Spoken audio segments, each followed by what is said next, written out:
all this storage for about $250. Here we go.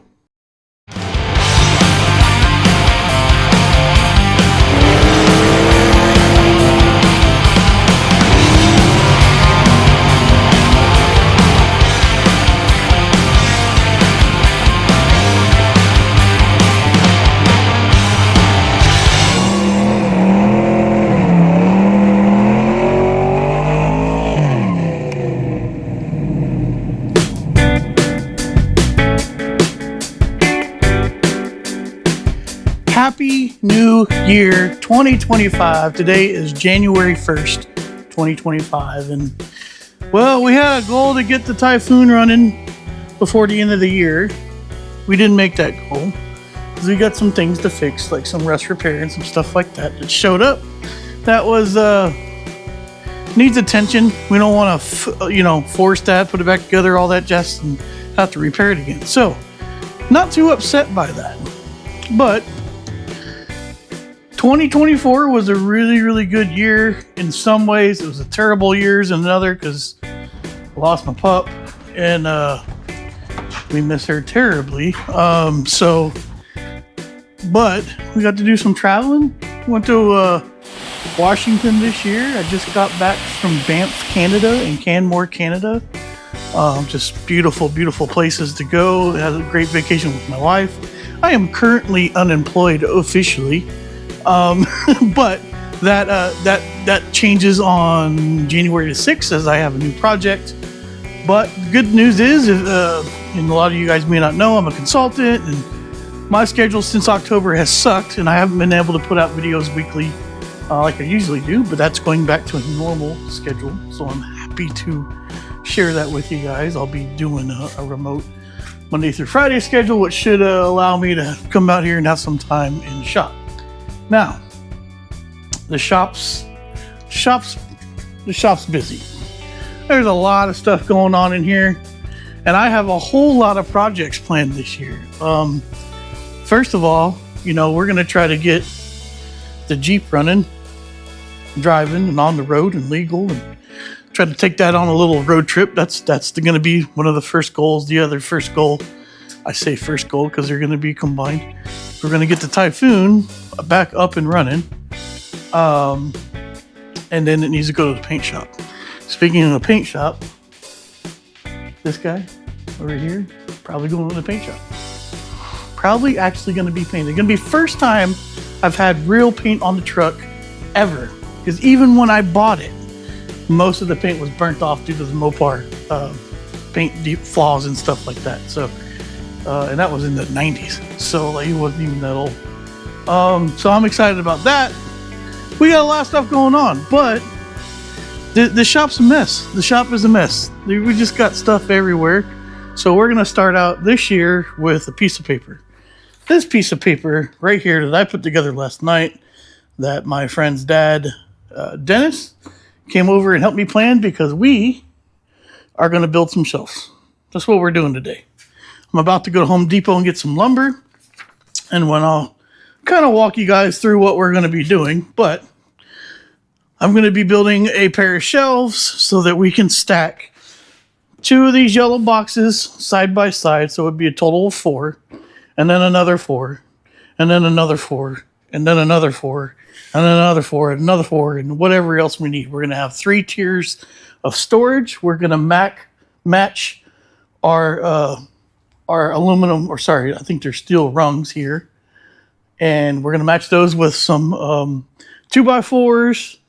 And then we're going to do some lateral 2x4s. And anyway, we've got some things to do, but it's going to be a basically 5, 10, 15 foot wide storage. It's going to be about a little over 30 inches wide and about 9 foot high. And then we're going to have a flat stop at the top.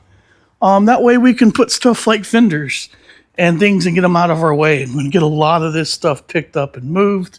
Greg does have a toolbox coming in, and we want to make some room for that so he can have his own tools and kind of start his journey of buying a bunch of fun stuff.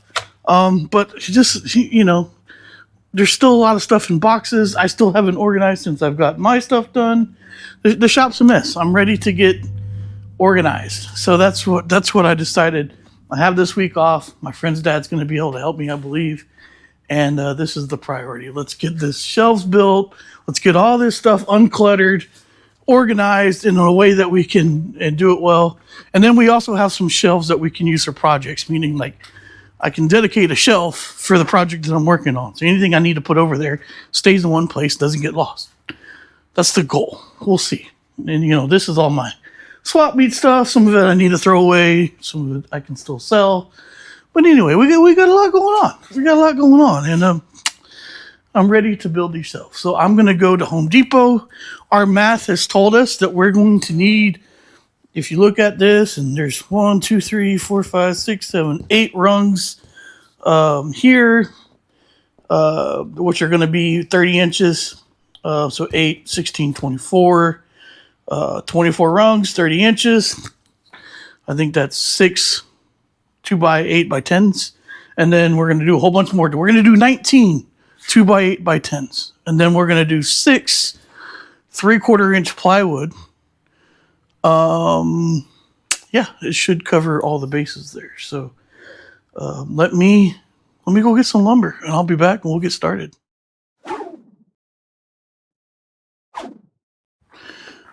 Okay, here it is. Here is the shelves.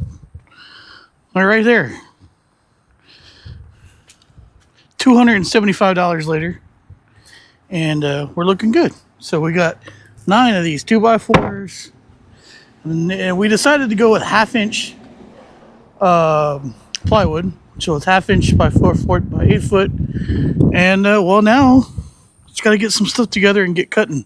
So the first thing I'm going to do is take 6 of these boards, and I'm going to cut 3 inches off of them because I need to pull 3 inches off because we're going to do the supports that go in the middle of the shelves and the ends at 27.5 inches, or 27 inches a piece. So I need to cut 3 inches off because 3 times 30 or 4 times 30 is 120, and one of these boards is 120 inches, and it'll all make sense in the end, I think. So let me get started.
All right, so what we did first is we pulled out 2 of the 10-foot 2x4s, and we went ahead and made the first frame for the shelf.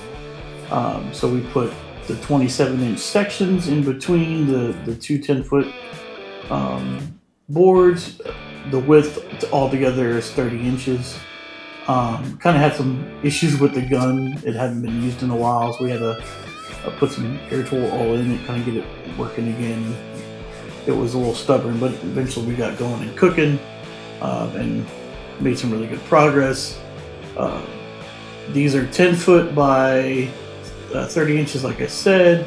We put 6 boards total in between them. I don't remember the spacing on the boards, but we went ahead and made all 3 shelves for the 10-foot sections, meaning we got the 10-foot sections done before we did the extra 5-foot section because it's a 15-foot shelf. After we made the shelf frames, we needed to prepare to go ahead and hang it on the wall, and we secured one 2x4 that we cut down to the upright, the steel upright for the building. That way we could attach the frame to it itself. What we did here though is we kind of mounted it a little too low on accident, not thinking about where it needs to be. We mounted it at 32 inches, which doesn't help us mount to it. So I had to move that again. We also cut 2 32-inch boards because that's the height of it. And you can see me moving the block of wood so we can screw to it. And then we also realized, wow, this is at the 15-foot section, not the 10-foot section. So I had to pull it all the way back out again. Actually, no, we left it there and we just cut another piece of wood, came back, mounted it. So it was in the right place. And then we ran one of the self-tappers, 2 of the self-tappers into the steel itself. We ran one in the corner on that side, where you can see Dennis is mounting out there. And he's double checking the measurements, making sure we're good. We have it kind of leaning on those 32-inch boards, which helped us keep it in this place. Once we got it mounted, we moved the boards to the outside, did our leveling, which he was checking now, and then we went ahead and put our risers up.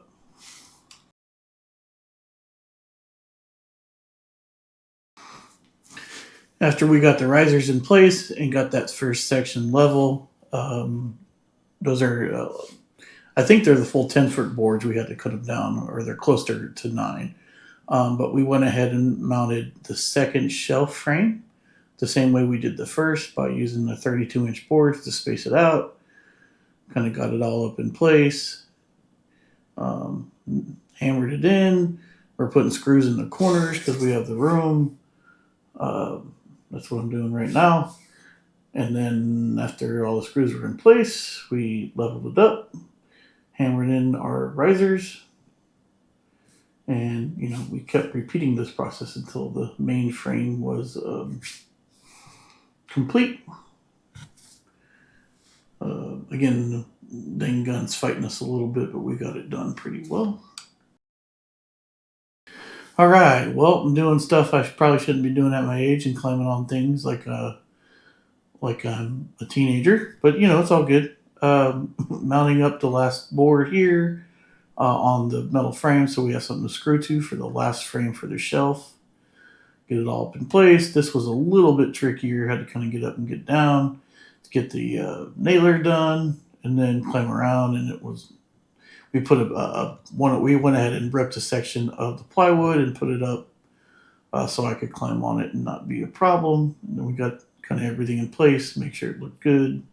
Mounted it to the wall, mounted the center supports, and then nailed it all in. We got it all. It was kind of held in there by some friction from those risers, but there we go. The first frame of the section is done. The last thing we did for today was go ahead and make one of the 5-foot sections that we are going to need, so that we have the last section done. Just kind of mocked it up and make sure it was going to be where we needed it to be. We wound up being a little short on lumber, so we called it a day. It was a little late in the day today anyway, but we were able to kind of use that third support to go in between both of those, the 10-foot rung and the 5-foot rung. But we got it all mounted up pretty good. I was able to put a self-tapper lag bolt into the center support there. Then we put up our last riser, and it worked out pretty good. So we kind of called it a day here. We knew it was we needed a little bit more lumber, and we needed to rip some boards, and we were able to go to Dennis's place to do that a lot easier the next day. So this, you probably have seen a lot of time lapse on this video, and it's going to be mostly time lapse. That's kind of out of respect for Dennis. I don't want to be stopping progress and asking questions, and he's helping me out and giving me his time, and I'm going to be very respectful of that. And Dennis is a friend of mine, but he's a friend of mine, but he's my friend's dad, and he lives in the same neighborhood I do, and he's a wonderful carpenter, and I'm very, very appreciative for his help in these kind of projects like this, and he seems to enjoy doing it. So thank you, Dennis. But let me kind of go over things, and I'll do some voiceovers as well. But the first thing we did is we made the actual shelving, I guess the shelf itself, the form for it. So these are 2x10s. So two 2x10s, 27-inch supports in the middle and on the end. We're using a nail gun to kind of put it together, which makes it super fast, which is nice. And then what I had bought to secure the stuff to the wall are these, I think they're 2.5-inch kind of self-tapping screws. Now we are drilling the wood first with a drill bit over here. I don't know what size drill bit it is, but drill the wood or throw stuff away with the, drill the wood with this, then drill the metal with this, and then the combination of the two, we drill it into the wall. We kind of changed our plans that we had on the paper, and that's why we didn't finish yesterday, which is fine. It's going to be more strong this way, but we fastened a piece of wood to the structure itself for these end pieces where the what do you call it, the shelf itself kind of like comes out, because you can't put a bolt here, right, because you have the joist or the corner, not joist, I don't know what I'm talking about. So we fastened the corners to this wood to the side, 2 bolts in there, and then nails into the wood itself. So it holds up all the corners. You can see one up there, one up there, one up there, and we're gonna do 3 more or 2 more. We got one here, we'll have one here and one here. So this section is 10 foot long, and then we're doing 3 5-foot sections.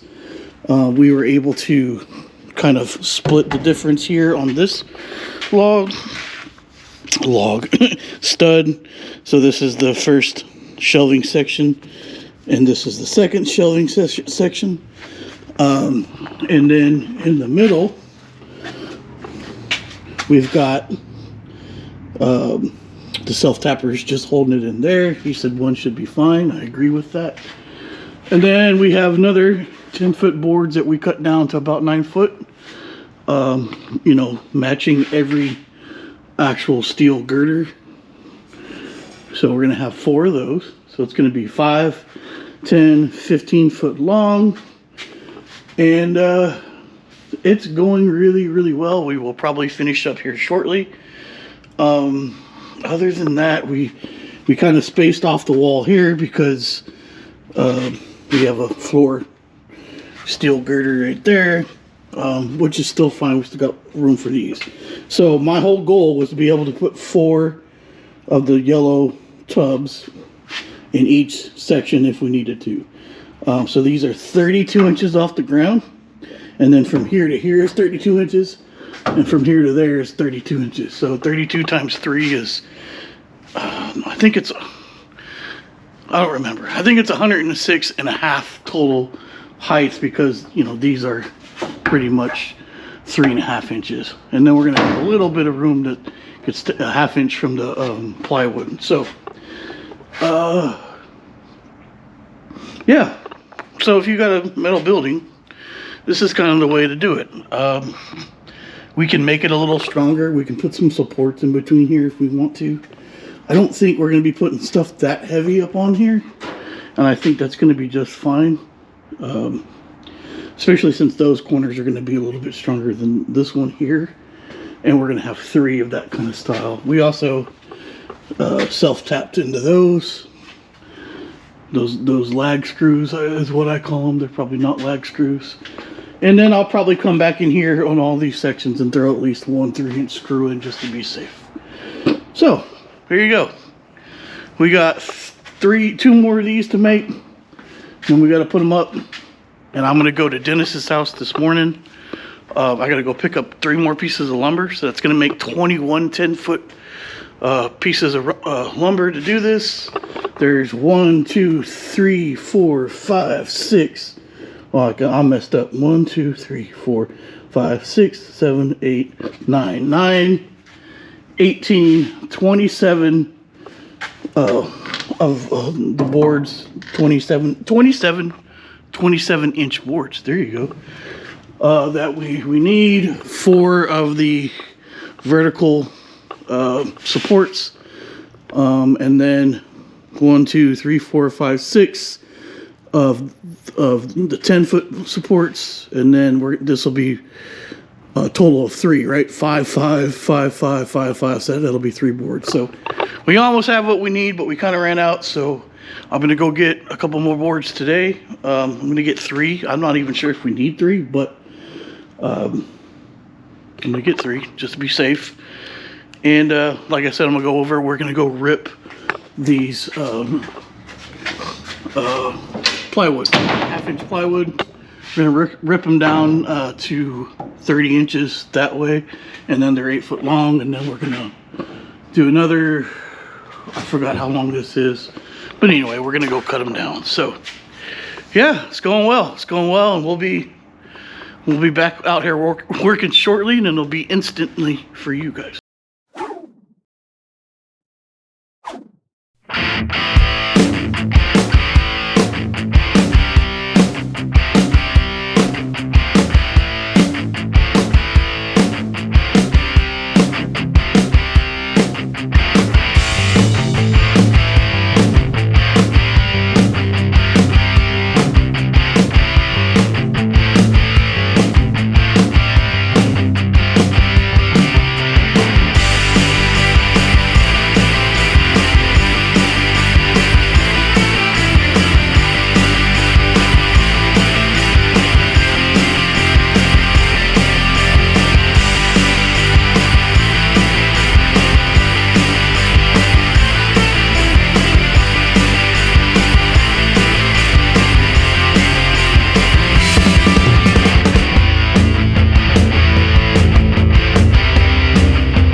Well, the last day and a half have been awfully productive, and she's done. And I have to send a huge thanks out to Dennis for helping me out with this, because I wouldn't be close to done, and I wouldn't have been able to do it like this. And now I know how to do it like this, and it's awesome that he had a hand in it. So that's fantastic. But she's all done. We've got all the 1/2-inch plywood, which should be plenty for the decking. We've got everything in place, and it is solid as a rock. Was the building, so like we're golden, and again, did about 32 inches in between each rung. It's going to allow for 4 totes for each rung, maybe even more if you slide them over and stuff, but I'm not too worried about that at the moment because we may not only put totes up there. But this will probably be the last time you see it empty because I have a whole lot of cleaning to do. Look at this. Look at this. This is madness. A lot of this is moved so we could build this. But we have some stacking, some things to do when it comes to that. So let me know if you have any questions. I'll try to answer them. I'm not sure what we got to cover on this and what we didn't.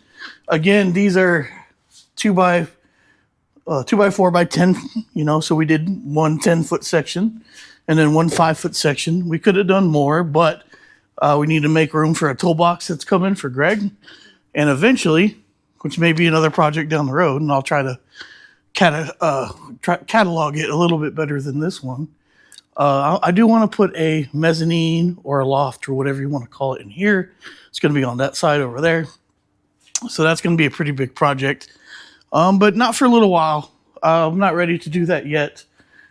But once this is all cleaned up, we get a lot of this stuff off the ground and organized, and we clean up the shop here. Like a lot of this stuff is going to be going up on the shelf, seats and boxes and stuff. We got a lot to clean up. It's going to help keep the place clean and hopefully make us a little bit more efficient so we can continue to stay organized and working on stuff and get some more work done. So let me know what you think. What do you think? For $250, would you build one of these or are you going to build one of these in your shop or your garage or whatever it is? It's about 9 foot high, 15 foot wide. I just got back from Costco from buying some of those little boxes that are about $9 a piece. And they have a steel rack that you can buy right now for $200. And it is probably about 6 foot wide, about maybe 6 foot, 7 foot tall, and it's $200. So for $50 extra and a lot of work, a lot of labor, you can get this, And you guys probably missed a lot of me crawling around and drilling out. Oh, look at that. I missed that one. Don't tell Dennis. Drilling out these countersinks and then all the screws for the base, the plywood. We're good to go. So to break it down just a little bit more, I spent about $275 yesterday. And then I spent another $12 today for 3 more of these. I only needed 1 more. So we needed a total of 20 2x4 by 10s. We needed 20 of these. And that's for all the uprights, the horizontal supports, and then these supports here. That's for all of those, which I think we counted those 9, 18, 27 of them. And then I bought 6 things of the 1/2-inch plywood. But what we wound up doing is we ripped this one, which is 30 inches wide. This one is 30 inches wide. Also, if I didn't say that, it's 30 inches that way. And then we had scraps left over to cover those with 2 pieces. So you can see the break here. I think this one's a full piece. I have 2 sheets of plywood left over that are sitting outside. They're $25 a piece. So if you pull $25 off of, that'd be $50 off of $280 actually. And then the other 2 for, right at 200 and less than $250, $225, something like that. And this is Home Depot wood. Now, Dennis did have the nails. I did have to spend money on the hardware, again, which were these lag nuts and some screws, some just 2.5-inch decking screws, which I had here. And I probably didn't need to buy them. Now I have even more that I have in a drawer somewhere. But even with all that, $225, and we have all of this amazing storage space. So, you know, labor goes a long way. Labor goes a long way, and I need to make it up to Dennis, so I'm gonna have to figure something out for him. So, and if y'all haven't seen his Nova, he's got a '67 Nova that him and Jess built together. I don't know if it's been on a channel, but that car is just so cool. 2-door post, runs like a top, 4-speed. It's a great little car. We'll have to feature that on the channel one of these days. But Dennis was also in the C10 video where we worked on Jess's C10 and got that thing up and running. So, well, let me know what you guys think. I'm going to shut it down. Now I have time to start on the Jeep. The Jeep is next. It's over there in the corner. You probably can't see it. You might see his little blue duck head maybe over there. I don't know. Don't pay attention to that. But now we can get started on that. So this weekend, my plan is to clean and organize and get stuff kind of put up, get the shop back together, and then after work next week, we're going to start pulling that motor and stuff out of the Jeep and getting busy. Got some rust repair to do on the Typhoon, so we'll be doing that as well in between there. But I think I need to give the Jeep just a little bit of attention, and then we're trying to find a donor vehicle for this to cut some panels out, as well as it might need some doors. We got some stuff to look at with pulling that cladding off. So we got a lot to do. Are you new to the channel? Did you just stumble across us? We build all kinds of different cars. There's believe it or not, there's a 68 Nova over there behind all this crap. There's a 63 Bel Air. This is a Dodge Dakota 96 that's getting a GM 4.8 liter with twin turbos. We call it Gramps. Got another LS swap Dodge Dakota that runs. It might be going to the paint shop here pretty soon. And we got a little nitrous on this guy. It's a truck I drove to high school. And then there's a 81 CJ7 over there that needs the motor replaced and trans replaced. We're going to do that as well. We've got other stuff on the table this year. We're going to do a V10 Dodge Dakota. So that's one of the projects I want to take on earlier in the year. We're probably going to LS swap our Sonoma GT, which if you don't know what that is, it's a sibling to the Typhoon and the Cyclone. And that's something you're going to want to see as well. And, oh no, we're going to try to do some more crazy stuff this year. And I hope you guys come along for it. So after that spiel, what I'm saying is if you haven't subscribed yet, please consider doing so. Please come hang out with us. Let us know what you think of the channel. We do shop projects as well, you know, when we get a chance in between cars, and it helps out here. And, well, I hope you guys had a fantastic new year. Check us out on Instagram and Facebook at The RacerX Garage. We've got a little bit of merch up at racerxgarage.com if you want to support the channel. Other than that, if you just want to tell your friends about the channel, if you like it, that supports us too. We would certainly appreciate it. Here's to an awesome 2025. We'll check y'all next time. Until next time, you know the deal. Y'all be good.